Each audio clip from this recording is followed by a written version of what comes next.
se você está pensando que aqui é o Senado ou a Câmara dos Deputados, você está muito enganado, apesar que o ambiente engana, né, Padre Giovanni? Engana. Mas aqui é um ambiente, é um local que preserva a história de Itaici e também a história da igreja no Brasil, porque aconteceram diversas reuniões da CNBB, da Conferência Nacional dos Bispos do Brasil. Aconteceram, mas também acontecem ainda encontro de bispos aqui, não é? Dos bispos regionais, sim, acontece. E muitas atividades também da CNBB, por exemplo, a reunião dos catequistas, campanha da fraternidade, continuam aqui. Padre, vamos resgatar a história, porque é muito interessante os bispos que passaram por aqui. Nós abrimos o Eclésia falando de grandes personagens da igreja na América Latina. Por que a gente fala de grandes personagens? Porque eram bispos que movimentavam a política, movimentavam a sociedade brasileira numa época de militarismo, numa época em que o Brasil passou por ditadura militar, né? Numa época sofrida brasileira, em que nós estávamos lutando pela democracia. Como é que começou essa história da conferência? Como é que foi essa organização? Então, só para podermos situar, nesta casa e nesse local, bom, aqui começou talvez mais tarde, porque isso aqui foi construído um pouco mais tarde. Mas a Conferência dos Bispos no Brasil chegou aqui em Itaici em 1974. A Conferência dos Bispos do Brasil foi fundada em 1953. A primeira conferência foi feita em Belém, depois em outros lugares. Foi fundada a conferência no Rio de Janeiro e depois a primeira foi em Belém. Aqui em 74. E depois esse auditório foi construído mais à frente, em 1978, 79, por aí, que foi construído aqui. E tem histórias aqui os bispos. Momento difícil, eu me lembro, por exemplo, em 1978, eu era um jovem jesuíta. O senhor morava aqui? Eu morava na Vila Manresa, aqui ao fundo, estávamos nos preparando para o juniorado e vivíamos ali na Vila Manresa. Quer dizer que o Padre Giovanni é aquela pessoa que viu o que nenhum de nós viu. Porque nós víamos pela TV, era muito divulgado, os bispos estão reunidos em Itaici, os bispos estão decidindo o caminho da igreja daqui para frente. Mas o senhor acompanhou coisas peculiares, né, nos bastidores. Como é que era esse vai e vem dos bispos aqui? Ao menos esse ano de 78 foi quando estavam se definindo as diretrizes de ação pastoral da igreja no Brasil por causa de Puebla, que tinha sido um ano antes. Então, foi uma das conferências assim muito movimentada. Nos bastidores era lindo ver. Por exemplo, na minha casa, que morávamos aqui ao lado, né, ao fundo, éramos estudantes, estavam lá vários assessores que assessoravam os bispos e muitos bispos se reuniam com eles, né? Me lembro de Dom Pedro Casaldáliga, me lembro de Dom Paulo Evaristo Arnes, Dom Luciano Mendes, né? Jesuíta, Dom né? Helder Câmara, o Dom Luciano jesuíta. E então havia uma série de reuniões à noite ali, muito bonitas, e entre eles, e entusiasmo, pensando a igreja, um momento difícil, né? No momento da ditadura militar, uma atenção muito grande à mídia voltada, né? Para ver o que a igreja iria Isso. falar, né? Então a gente vivia intenso, era uma intensidade muito bonita. E o que era mais bonito era ver a força dos bispos, a vontade deles de acertarem com a igreja no Brasil, definirem, né, as diretrizes, os marcos. Era muito, muito encantador. A gente pode falar, padre, e o senhor pode explicar com mais propriedade, que a Igreja da América Latina, devido a essa conquista nossa recente de liberdade, de democracia, de politização, um povo que tem mais conhecimento do que a política, que tem o direito ao voto, nós fizemos uma caminhada como igreja também diferenciada. Nós podemos afirmar isso? Sem dúvida, Simone, podemos afirmar sim. Deve-se muito a isto, a coragem dos bispos, né, de falarem, de exporem e levarem à sociedade temas candentes, né, de liberdade de expressão, questão da democracia, a não violência, né? Eu penso que a igreja teve uma voz espantosa e importantíssima para o contexto naquela ocasião. E nós podemos perceber que também os papas, eles foram dando o tom à caminhada da igreja, certamente como pastor, como líder. João Paulo II era muito aberto, sim, à paz, à visita aos países, essa relação, mas ele também, no mandato dele, ele se fechou para a estrutura interna da igreja. Não se viu, naquele período dele, uma abertura muito forte para as questões sociais e bispos e padres se envolvendo em demasia nessas questões.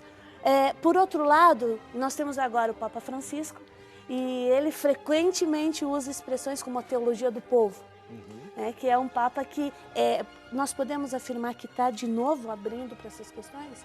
Sem dúvida, eu acho que vamos centrar no Papa Francisco. Eu creio que é um grande presente que Deus nos deu neste momento, né?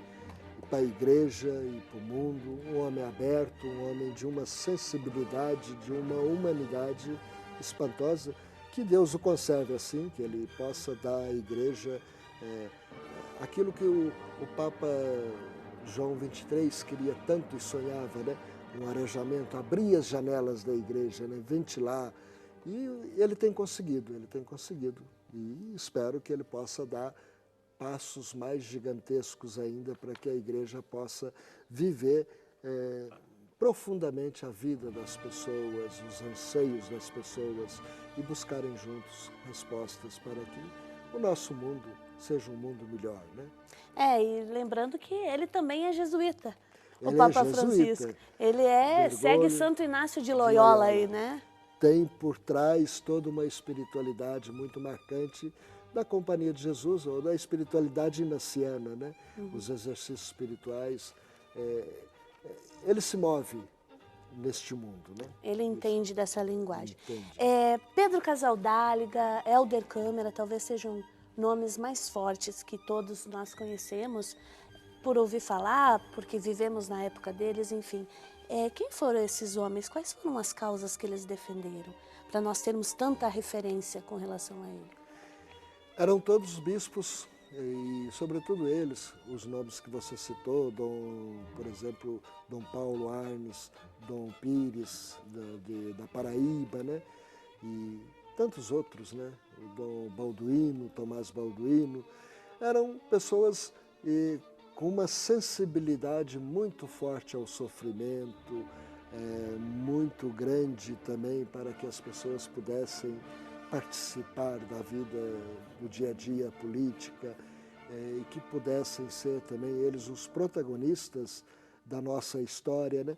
Então, bispos que tinham uma visão fantástica, uma visão grande e lutavam por isso, acreditavam que era necessário dar oportunidade.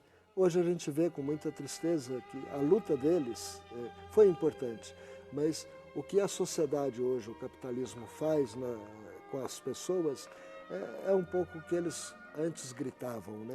Para que não houvesse essa disparidade tremenda no nosso mundo, né? Sim, porque a gente pega o caso do Pedro Casaldáliga, ele morava na prelazia de São Félix do Araguaia, e as pessoas contam que a casa de chão batido, que ele vivia na maior simplicidade junto com o povo. Um homem extremamente despojado, simples, conseguia, mesmo sendo ele um espanhol, conseguia falar a linguagem das pessoas mais simples no seu tempo, né? Um homem dado ao povo, um homem totalmente entregue a Jesus e às pessoas simples, né? Dom Luciano Mendes, outro encantador, né? A simplicidade da palavra, o sorriso carinhoso, né?